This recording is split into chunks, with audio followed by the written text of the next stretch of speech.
ಬೆಂಗಳೂರಿನ ಮಹಾಲಕ್ಷ್ಮಿ ಲೇಔಟ್ ವಿಧಾನಸಭಾ ಕ್ಷೇತ್ರದ ಕಮಲಾನಗರದಲ್ಲಿ ಕರ್ನಾಟಕ ರಕ್ಷಣಾ ವೇದಿಕೆ ವತಿಯಿಂದ ಆಯೋಜಿಸಲಾಗಿದ್ದ ಕನ್ನಡ ರಾಜ್ಯೋತ್ಸವ ಹಾಗೂ ಶ್ರೀ ಬಂಡೆ ಮಹಾಕಾಳಿ ದೇವಿಯ ಜಂಬೂ ಸವಾರಿಗೆ ಶಾಸಕ ಕೆ ಗೋಪಾಲಯ್ಯ ಚಾಲನೆ ನೀಡಿದರು. ಬಳಿಕ ಮಾತನಾಡಿದ ಅವರು, 3ನೇ ವರ್ಷದ ಕನ್ನಡ ರಾಜ್ಯೋತ್ಸವ ಹಾಗೂ ಶ್ರೀ ಬಂಡೆ ಮಹಾಕಾಳಿ ದೇವಿಯ ಉತ್ಸವ ಕಾರ್ಯಕ್ರಮದಲ್ಲಿ ಭಾಗವಹಿಸಲು ದೇವಿಯ ಆಶೀರ್ವಾದ ಪಡೆದು ಬಹಳ ಸಂತಸವಾಗಿದೆ ಅಂತ ಹೇಳಿದರು.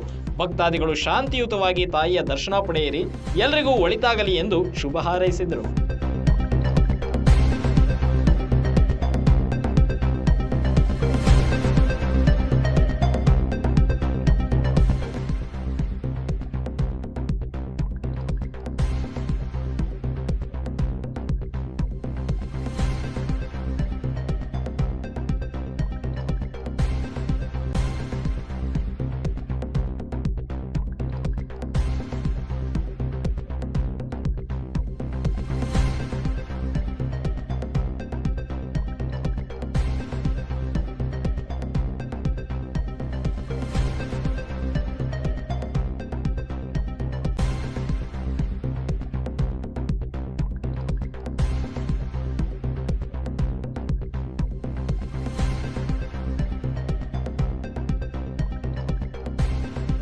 ಸಂಪೂರ್ಣ ನ್ಯೂಸ್, ನಮ್ಮ ನಡಿಗೆ ವಾಸ್ತವದ ಕಡೆಗೆ.